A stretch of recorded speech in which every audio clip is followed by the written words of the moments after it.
네, 한 주의 마지막 금요일인데 오늘 시장 좋았습니다. 금리 인하나 정책에 대한 기대감은 시장에 계속 반영이 됐었던 재료고 외국인들의 반도체 사랑이 본격적으로 시작이 됐고 오늘 인터넷까지 가세를 하면서 시장은 그야말로 불장이 펼쳐졌습니다. 다음 주는 어디에서 우리가 기회를 찾아야 할지 테마와 종목으로 압축해 보겠습니다. 매일경제TV 김민성 주머니 매니저입니다. 안녕하세요. 네, 안녕하십니까? 네, 저는 이제 오늘 개인적으로 든 생각이 반도체나 제약 바이오 안에서 대장주 사놓고 기다렸으면 수익이 괜찮았겠다 이런 느낌을 많이 받았거든요. 네. 김민성 매니저는 오늘 시장 특징 어떻게 보셨을까요? 같은 맥락으로 본 것 같습니다. 이제 결과적으로 지금 시장에 대한 수급을 보시게 되면 앞전에도 이제 말씀을 주셨지만 워낙 이제 기관과 외국인에 대한 강한 매수세가 들어오면서 전형적인 강세장이었다라 보시면 좋을 것 같습니다. 그래서 여기에 대한 좀 금리 인하에 대한 기대감이 맞물리기 시작을 하면서 이제 강세장이 지속적으로 이어지고 오히려 또 코스닥이 오늘도 변동성이 더 컸거든요. 그래서 이러한 좀 성장주에 대한 상승 랠리에 대한 투자 포인트는 지속적으로 이어질 거고 코스피도 지수가 오늘 굉장히 좀 강한 시세를 보여줬는데 이거는 우리가 가던 종목이 계속 가는 강세장이 계속 이어지지 않을까. 그렇기 때문에 종목에 대한 선정을 할 때도 코스피와 코스닥은 좀 더 이제 우리가 전략적으로 접근할 필요는 있다라고 좀 보시면 좋을 것 같습니다. 이 외국인과 기관의 강한 수급은 들어오고 있는데 아직 본격적인 개인들의 매수세는 붙지 않고 있습니다. 시장에선 이걸 긍정적으로 해석해야 되나요? 네, 저는 그렇기 때문에 더 가지 않을까라고 좀 조심스럽게 생각을 하고 있고요. 지금 항상 전형적인 강세장을 보게 된다라고 하면은 기관과 외국인은 지수를 끌어올리지만 개인들은 의심하는 경우가 많습니다. 그래서 앞전에 우리가 상승장을 겪었을 때도 그런 수급이 많이 보여줬는데 이런 수급이 이어질 때마다 오히려 지속성 있게 상승을 했었던 이력이 있다 보니까 이번에 개인들에 대한 매도세가 오히려 좀 더 상승을 부추기는 요소가 되지 않을까 이렇게 판단을 하고 있습니다. 네, 알겠습니다.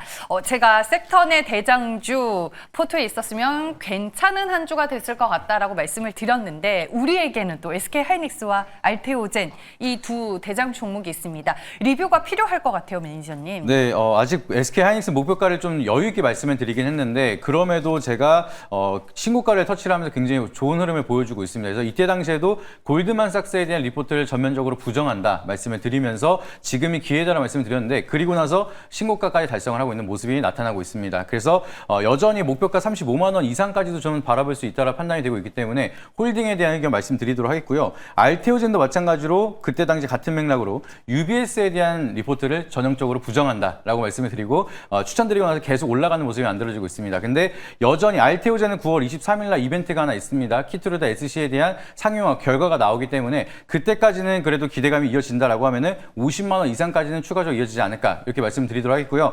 두 가지에 대한 종목을 보시게 되면은 외국계 증권사보다 좀 더 알찬 내용을 말씀드리고 있는 내일의 테마 계속 잘 봐주시길 바라도록 하겠습니다. 네, 그리고 추가적으로 말씀드리면 골드만삭스가 최근에 글로벌 테크주들 반도체 기업에 대한 뷰를 상당히 긍정적으로 바꿨다. 이 점도 기억해 두시길 바라겠습니다.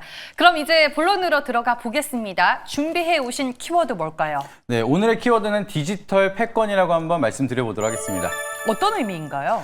쉽게 힌트를 말씀드리면 최근 국가 단위를 디지털 기반으로 새로운 산업들이 형성이 되고 있는데 여기에 대한 경쟁이 계속 가속화되고 있기 때문에 여기에 수혜를 받을 수 있는 업종들 한번 체크드려보도록 하겠습니다. 네, 알겠습니다. 그럼 테마로 들어가 보겠습니다. 디지털 패권이라는 키워드에 걸맞는 첫 번째 테마는 무엇일까요? 네, 오랜만에 다시 한번 가져오게 됐습니다. 다시 한번 부각을 받고 있는 스테이블 코인에 대해서 한번 체크드려보도록 하겠습니다. 오늘 관련주들의 주가가 좀 들썩들썩했습니다. 어떤 이슈들이 부각이 됐을까요? 네, 최근 이슈를 보시게 되면은 NHKCP라든지 헥토 파이낸셜 같은 이 기업들이 증권사 리포트가 잘 나오기 시작을 했습니다.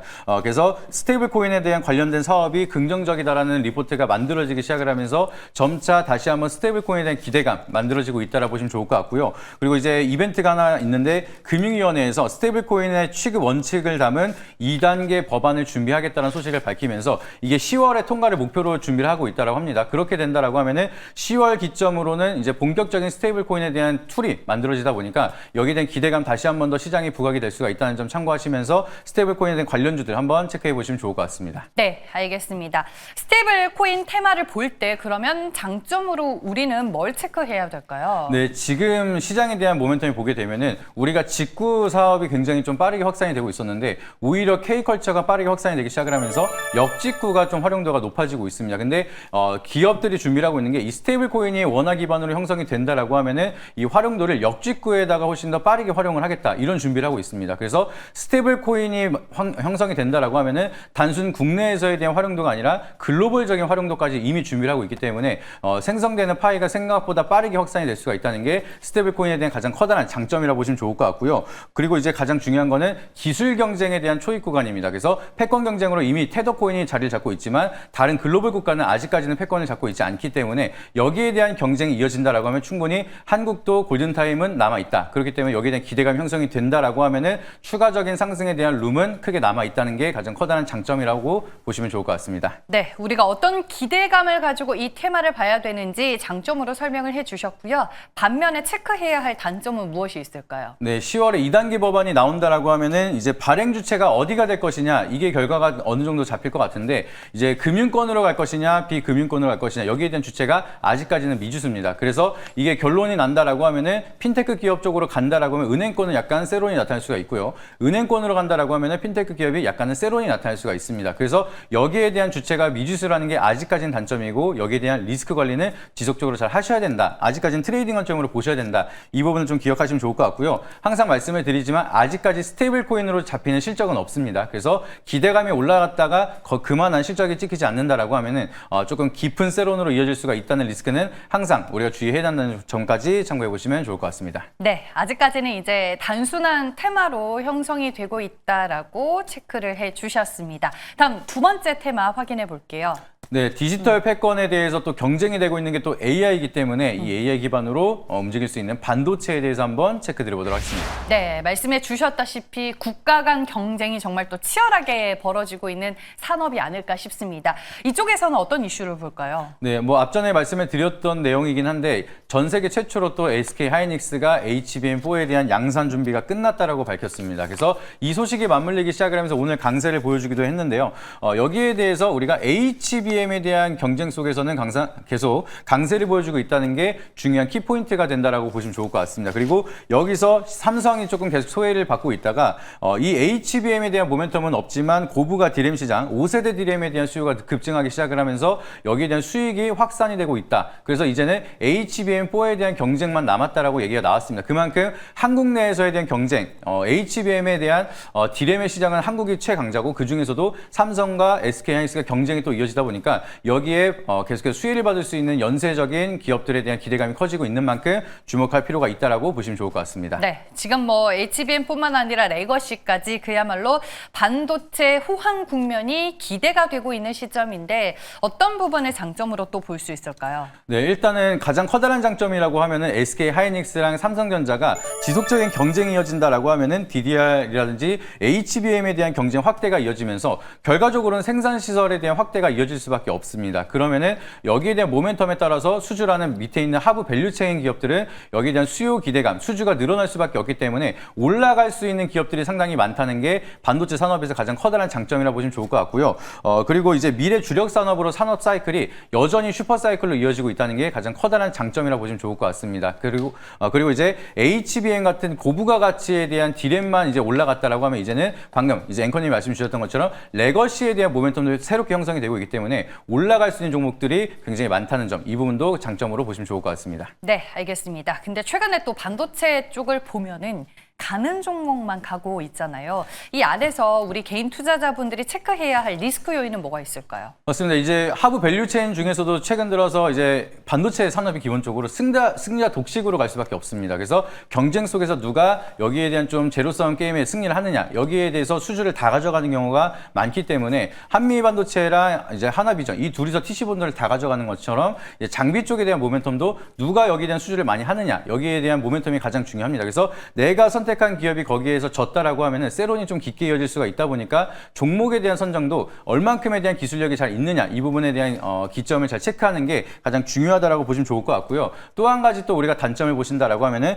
반도체는 결과적으로는 잘 갈 거라는 거, 그리고 꾸준하게 성장할 거는 건 다들 알고 있지만 외교적인 리스크가 만들어진다라고 하면 투심이 악화되는 경우가 많습니다. 그래서 이런 부분도 우리가 여러 가지 변수가 있다는 점은 참고를 하시면서 리스크 관리는 철저히 하셔야 된다, 이렇게 말씀드려보도록 하겠습니다. 네, 외교 리스크 그리고 실제 실적을 반드시 체크해야 한다라고 단점까지 저희가 분석을 해봤습니다. 오늘은 디지털 패권이라는 키워드 안에서 스테이블 코인 그리고 반도체 쪽을 살펴봤습니다. 반도체는 뭐 이미 좀 좋아지기 시작한 지 오래됐고 스테이블 코인은 오늘 좀 반응하는 움직임이 나와줬는데 김민석 매니저는 어떤 테마를 오늘 선택하실 건가요? 저는 스테이블 코인도 슈퍼사이클은 분명히 올 거라 생각을 하거든요. 네. 근데 조금 더 요새 들어는 장이 좋다 보니까 네. 가는 거를 조금 더 올라타 보도록 하겠습니다. 그래서 오늘은 반도체를 한번 선택해 보도록 하겠습니다. 네, 지금 이 반도체 사이클을 무시하지 못한다라고 말씀을 해주시는 것 같은데 그 안에서 어떤 종목 매력적으로 보실까요? 네, 아시는 분들은 좀 익숙하실 종목이라고 생각을 합니다. 오늘 설명드릴 종목은 좀 최근 들어 좋은 흐름을 보여주고 있지만 여전히 상승에 대한 룸이 남아있는 미코 종목 설명드려보도록 하겠습니다. 네, 구체적으로 반도체 안에서 어떤 회사일까요?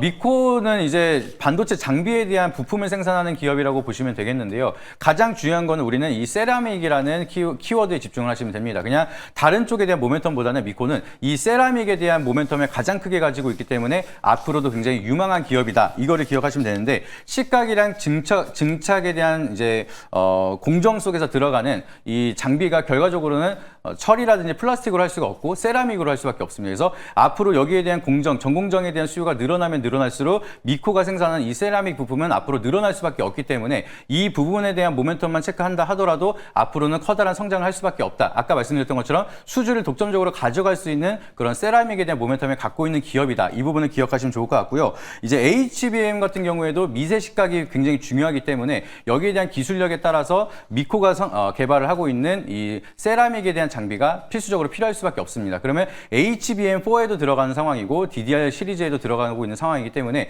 이러한 모멘텀이 조금 더 부각이 되고 앞으로에 대한 생산시설 라인을 확대를 한다라고 하면은 미코에 대한 수주는 앞으로 늘어날 수밖에 없기 때문에 여기에 대한 기대감이 형성이 되고 실질적으로 수주가 들어간다라고 하면은 고점을 계속해서 높여갈 가능성이 있다 보니까 여기에 대한 실적 모멘텀 잘 체크해 보시면 좋을 것 같습니다.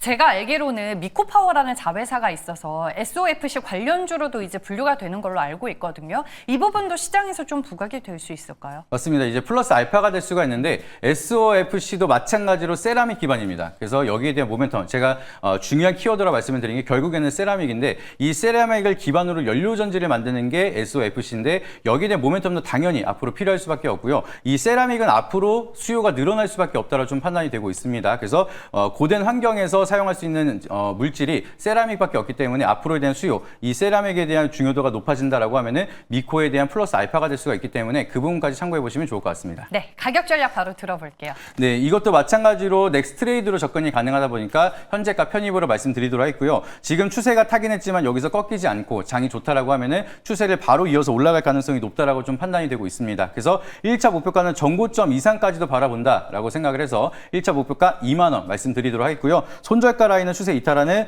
전 박스권 밑에 부분 15,200원 제시드로 할 테니까 참고해 보시길 바라도록 하겠습니다. 네, 알겠습니다.